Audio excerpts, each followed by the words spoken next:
Okay, it's going to be a review of GCW Gringo Loco's The World on Lucha 2023. Yeah, I wanted to squeeze this in. This had some of the best stuff from the whole weekend, I thought. So yeah, definitely don't sleep on it, man. There was some really good stuff on the show that really delivered. This is pretty much the end of the GCW collective for the weekend.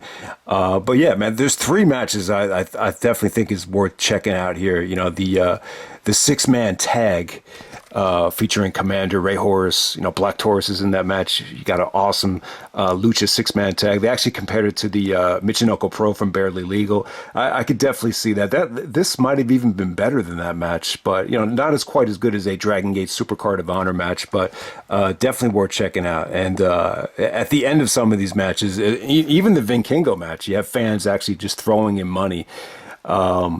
You know, like he was a stripper or whatever. But, you know, the bottom line is these guys had to hustle their ass off this whole weekend, you know, jumping from show to show. And, you know, they're not under contract with companies that have multi-million-dollar television deals. So it was cool for Vikingo to get all that cash at the end of the show. But another great performance from him in the main event here. You also had a Gringo Loco versus Psycho Clown, which really surprised me, man.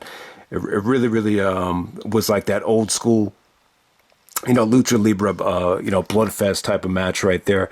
No, it took a while to unfold, but they definitely got there, though. Very brutal match right there. But yeah, would definitely not sleep on this show. It seems like this show is going to go under the radar because of the timing of it. But let's get right down to it. You got another six-way scramble to start off this night.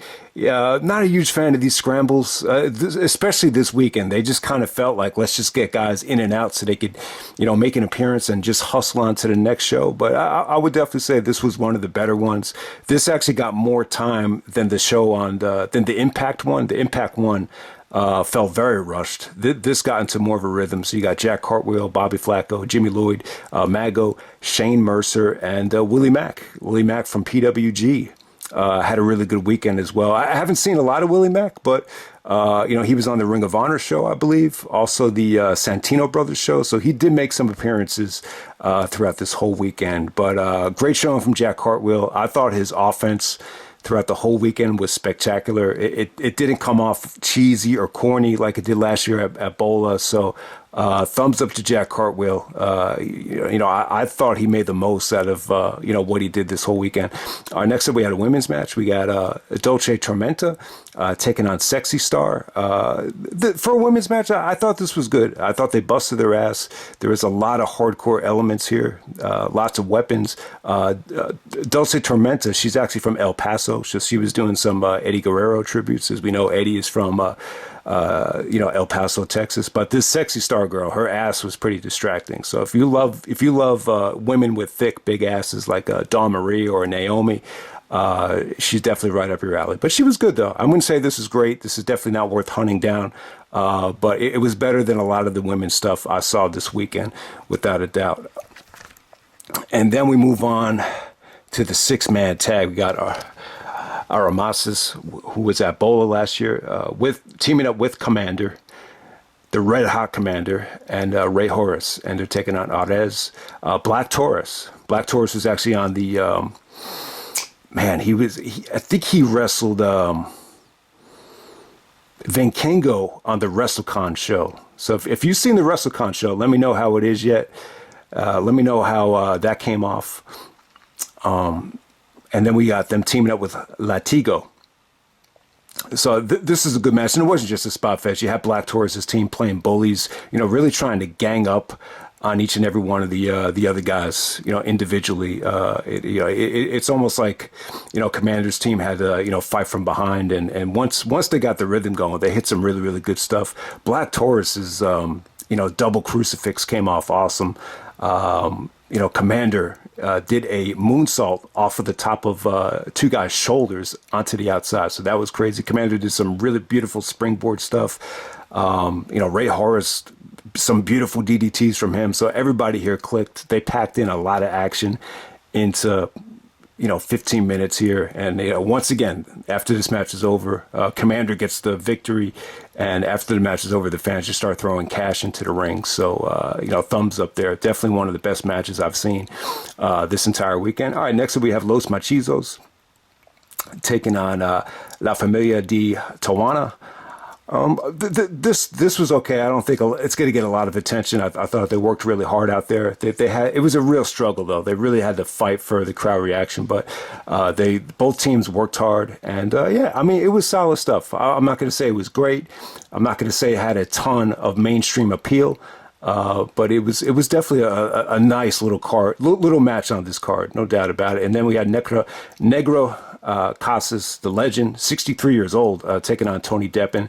I will say this: I thought Negro Casas, for his age, was pretty good here. I don't think I've ever seen anyone that old perform this well before. But this was more about Tony Deppen just being a prick, jawing with fans, trash talking to a lot of the fans in the front row, just kind of mocking, the legend, stuff like that. I wouldn't say it was great, but yeah, I would definitely say like it overachieved considering Negro Casas' age.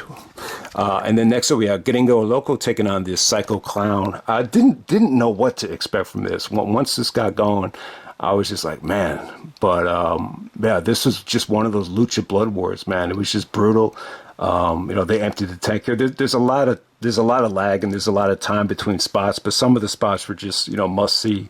Gringo Loco, his name is on the marquee here, so this is his baby. So he was going to empty the tank. He probably bladed harder than anybody this whole weekend, from what I've seen. So obviously that's saying a lot because a lot of guys lost a lot of blood. The Psycho Clown was cool though, man. He was not bad. They Gringo actually unmasked him, so you had like that old school, lucha type of feel where it just feels very personal. And I mean, there was so much stuff here. There was some beautiful Spanish flies, and the ending actually comes with the Psycho Clown going for a Spanish fly, but actually destroying his ribs on the cinder blocks. So they had all these cinder blocks set up on the wooden doors and the thumbtacks, and the move actually hurt Psycho Clown. So Gringo actually hits him with the crucifix to put him away. I think that tied it up at 1-1. So there's going to be a rubber match down the road. But yeah, I got to say, this was definitely good stuff. It really unfolded quite well. And one of the most brutal matches the whole weekend. I knew nothing about this feud, but they explained the history and they just explained the intensity very well on commentary there. And then the main event, we got Vikingo stealing the show once again against the Laredo Kid. I will say this about the match. I thought Vikingo felt more comfortable against Laredo Kid than he did against Mike Bailey, and even Komander at Supercard of Honor. I think there's a little bit more nerves at Supercard of Honor. This Ukrainian culture center, I wouldn't say the environment was great. Nowhere near Reseda in terms of PWG. So I didn't think the environment was ideal for the guys to feed off of.